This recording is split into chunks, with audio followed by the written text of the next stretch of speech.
किसी राज्य में एक राजा और एक रानी राज करते थे। उनके पास एक बेटा और एक बेटी थी। लोग प्यार से लड़के को राजकुमार और लड़की को राजकुमारी कहा करते थे। एक दिन अचानक किसी कारणवश रानी की मृत्यु हो गई। राज्य की प्रजा बहुत दुखी थी। अब राजकुमार और राजकुमारी अकेले पड़ गए। कुछ दिन बीतने पर राजा ने दूसरी शादी करने का फैसला किया। राज दरबारियों ने राजा को दूसरी शादी करने से मना किया, परंतु राजा ने दरबारियों की एक भी न सुनी। अगले दिन राजा ने दूसरी शादी कर ली। दूसरी शादी करते ही दोनों भाई बहन और अकेला महसूस करने लगे। राजा नई रानी की प्यार में लीन हो गया। राजा के पास 14 जोड़ा गाय थी। उनमें से एक धेनु थी।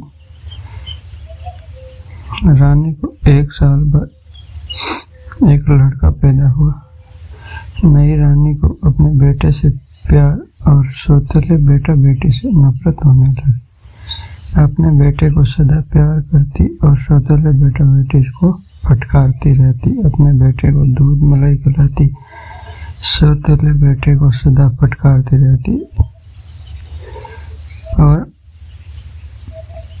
उसको खुद ही चुन्नी की रोटी खिलाती। राजकुमार खुद ही चुन्नी को लेकर धेनु गाय को खिला देता था। बदले में धेनु गाय भरपेट दूध पिला देती थी। कुछ दिन बाद मन ही मन रानी सोचने लगी, मैं अपने बेटे को दाल भात दूध मलाई खिलाती हूँ, फिर भी स्वास्थ्य ठीक नहीं है, और इसको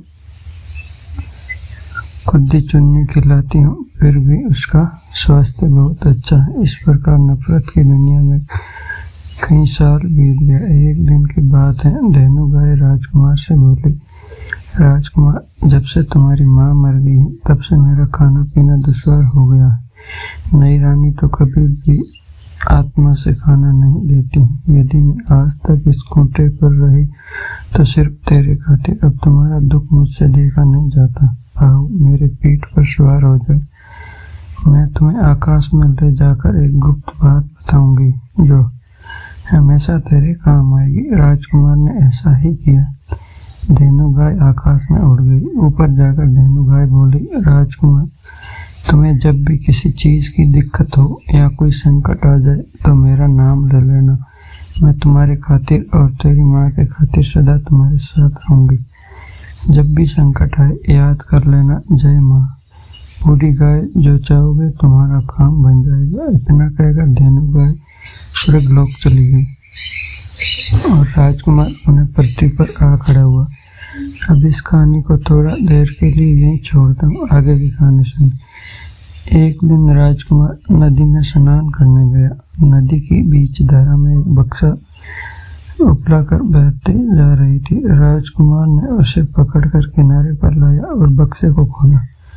बक्से को ज्यों ही खोला, उसमें से एक लंबा तगड़ा राक्षस निकला और लड़ने के लिए ताल ठोकने लगा। राजकुमार ने उसे काफी समझाया, पर उसने एक न मानी। अंत में राजकुमार ने धेनु गाय को याद किया, जय माँ बूढ़ी गाय। राजकुमार में अचूक शक्ति आ गई। राजकुमार ने राक्षस से हाथ मिलाया और नदी के पहाड़ पर उठाकर पटकने लगा। 2, 4, 10 बार पटक कर जब खींच लिया तब राक्षस हाथ जोड़ने लगा, मुझे माफ कर दो राजकुमार, अब ऐसी गलती कभी नहीं करूंगा। राजकुमार ने छोड़ दिया। उन्हें उसे बक्से में बंद करके नदी की धारा में छोड़ दिया। दूसरे दिन राजकुमारी दूसरे घाट पर स्नान करने के लिए पहुंची।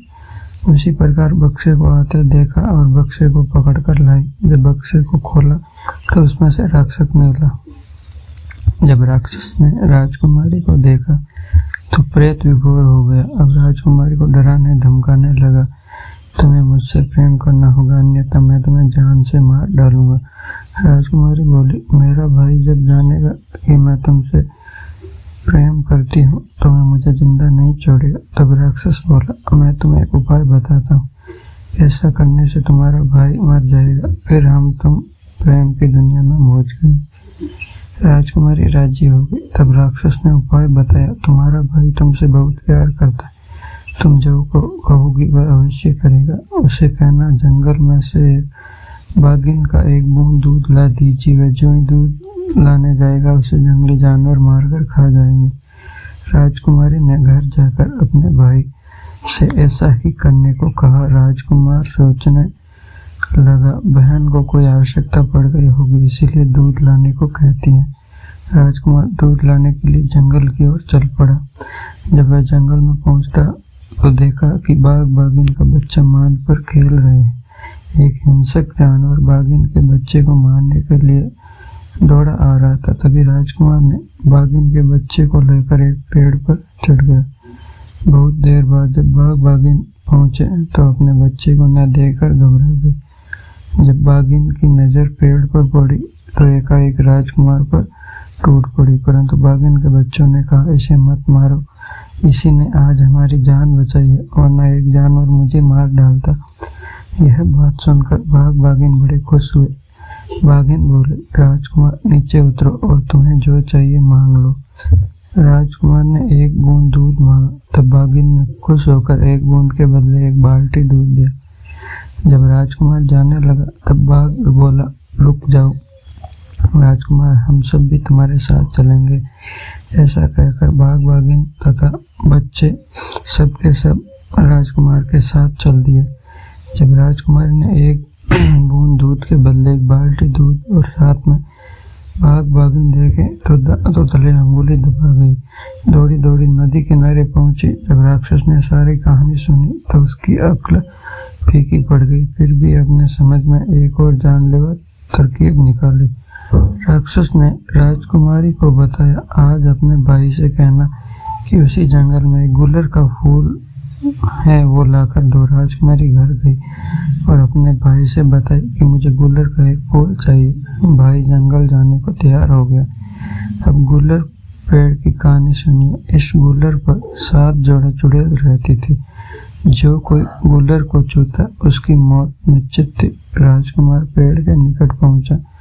जो ही पेड़ पर चढ़ने लगा कि चुड़ैलों ने हड़बड़ा मचाना शुरू कर दिया। सबके सब राजकुमार को मारने के लिए हाथ पैर खींचने लगे। राजकुमार की अक्ल गुम हो गई। अंत में उसे बूढ़ी गाय का नाम याद आया। जय मां बूढ़ी गाय। इतना कहते ही राजकुमार में अचूक बल उत्पन्न हुआ। तब राजकुमार सभी चुड़ैलों को बाल पकड़ पकड़ पेड़ की डाल पर पटकने लगा। तब एक चुड़ैल बोली, मुझे माफ कर दो राजकुमार, तुम्हें जो चाहिए मांग लो। तब राजकुमार ने गुलर की बात कही, लेकिन एक गुलर को कौन कहे। सभी चुड़ैल मिलकर बोली, राजकुमार तुम्हें एक गुलर तो क्या, मैं समूचे पेड़ उठाए चलती हूँ। ऐसा कहकर सभी चुड़ैलों ने गुलर का समूचा पेड़ ही उठा लिया और घर तक पहुंचा दिया।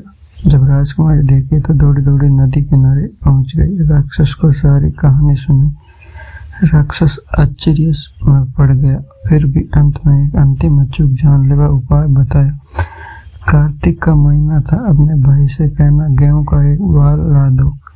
बहन गई और भाई से बोली, भैया एक सामान और ला दीजिए, मुझे गेहूं का एक बाल ला दीजिए। कार्तिक का महीना था। 20 कट्टा में एक गेहूं का खेत था। ये खेत परी का था। खेत में इस प्लॉट में कुआं था। इसी कुएं में 7 परी रहती थी। यदि कोई भी व्यक्ति बाल को छूता तो सारी परी मिलकर उसे मार डालती। राजकुमार खेत में जो ही पहुंचा त्यों ही 7 परियां निकलकर कुएं पर खड़ी हो गई। राजकुमार ने एक बाल को तोड़ा।